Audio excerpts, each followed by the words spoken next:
Саламатсыздар ма оқушылар? Мен Жамбыл облысы, Жамбыл ауданы Баймырза Беспаев атындағы мектеп гимназия информатика пәні мұғалімі Беспаев Жандос Жарасұлы. Сабақ тақырыбы: ультрадыбысты датчик кедергілерге реакция және оларды анықтау. Сабақ мақсаты: ультрадыбыс датчигімен және ерекшеліктерімен танысу, программалар құрастыру. Ультрадыбысты датчик. Ультрадыбысты датчик дыбыс толқындарын жіберіп, қайтып келген сигналдарды және нысандарды тауып, оларға дейінгі қашықтықты есептейді. Сондай-ақ ол эколокатор ретінде жұмыс істейді және де дыбыс толқындарын күтіп тапқан жағдайда бағдарламаны іске қоса алады. Мысалы, оқушылар жол қозғалысының мониторинг жүйесін жобалай алады және көліктердің арасындағы қашықтықты өлшей алады. Ультрадыбысты датчик күнделікті өмірде технологиялардың қолдану принциптерін түсінуге мүмкіндік береді. Мысалы, ол автоматты ашылатын есіктерде, автокөліктерде және өндірістік жүйелерде кеңінен қолданады. Жұмыс жасау режимі.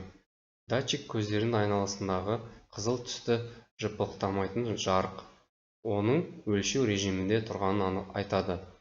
Егер де датчиктегі қызыл жарық жыпылықтап тұрса, ол оның қатысу режимінде тұрғанын хабарлайды. Бұл режимде ол жақын жерде тұрған басқа ультрадыбысты датчиктерді анықтай алады. Сонымен қатар бұл кезде датчик дыбыс толқындарын анықтайды, бірақ өзі оларды жібермейді.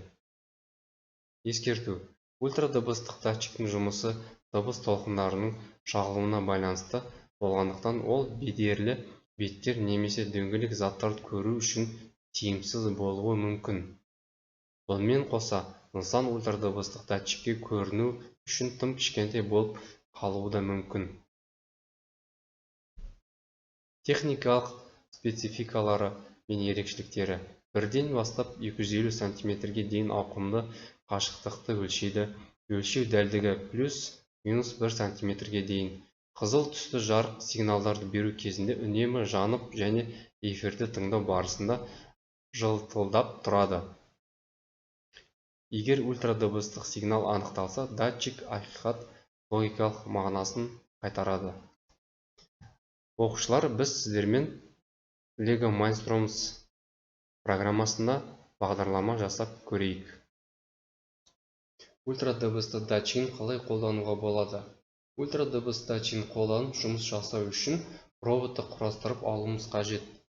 Проводты қатесіз құрастыру үшін оқушыларға арналған Lego Mindstorms Education E3 программасын ашамыз.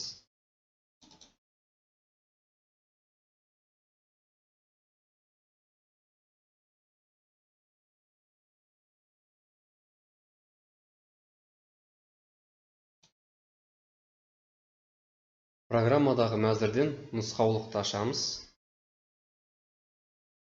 Нұсқаулықтан кейін конструкторлық идеяларды басамыз. Осы жерден біз ультрадыбысты датчикті тауып аламыз.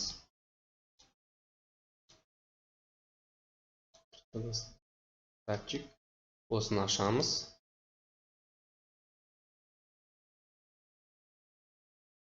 Берілген нұсқаулық бойынша ультрадыбысты датчикті роботымызға құрастырамыз.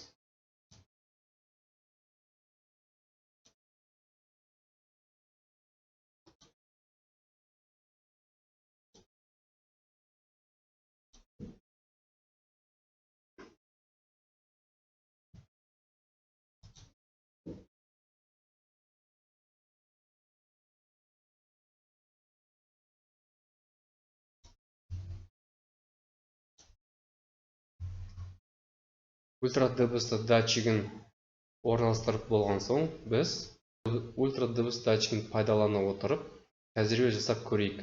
Қабырғадан немесе кедергілерден 15 см қашықтықта түзу сызықпен қозғалатын роботты тоқтататын программаны жасаймыз. Ол үшін біз мынау тұрған плюсті басамыз.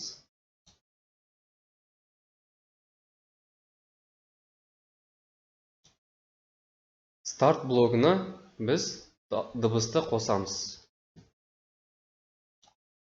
Hello деген жерді басып, дыбыстық файлдың ішінен информация блогын ашамыз.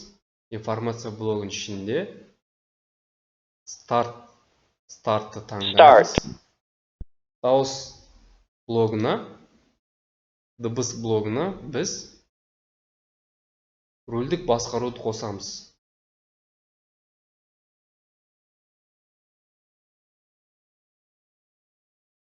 Рөлдік басқару блогын қосқаннан соң қосу режиміне ауыстырамыз. Рөлдік басқару блогына біз күту блогын қосамыз. Күту блогының ішінде ультра дыбысты датчик таңдаймыз. Салыстыру сантиметр бойынша қашықтық шекті мәнін 15-ке қоямыз.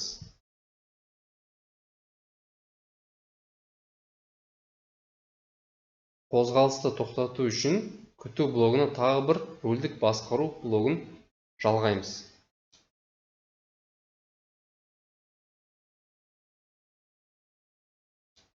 Моторларды тоқтату үшін өшіруді қосамыз. Рөлдік басқаруға біз дыбысты қосамыз. Бұл жерден біз дауыс файлына кіріп, информация блогына кіреміз да, осы жерден топты таңдаймыз. Біздің роботымызды іске қосқанда старт дейді.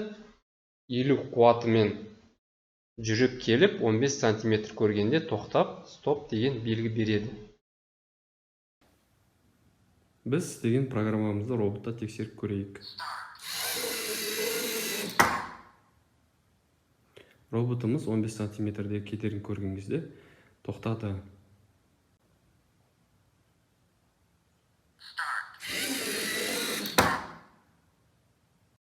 Тәжірибелік жұмыс кезеңі. Тапсырма. Оқушылар 2 топқа бөлінеді. Әр топ ультра дыбысты датчикті пайдаланып, практикалық жұмыстарын орындайтын болады. Бірінші топтың тапсырмасы. Робот алға қарай жүрсін. Оның алдында кедергі болады. Робот пен кедергінің арасындағы арақашықтық 23 сантиметр тең болғанда робот тоқтайды. Одан кейін 180 градусқа бұрылады, сосын алға қарай 2 айналым жасайды. Екінші топтың тапсырмасы. Бастапқыда робот бір орында қозғалмай тұрады. Кедергі роботқа қарай қозғалады. Робот пен кедергінің арасы 8 сантиметр болғанда, робот артқа қарай 2 айналым жасайды. Кері байланыс. Нені білдім, нені үйрендім, не түсініксіз, немен жұмыс істеу қажет. Келесі практикалық жұмыста мен қандай қабілеттерімді жетілдіруім қажет. Назарларыңызға рахмет.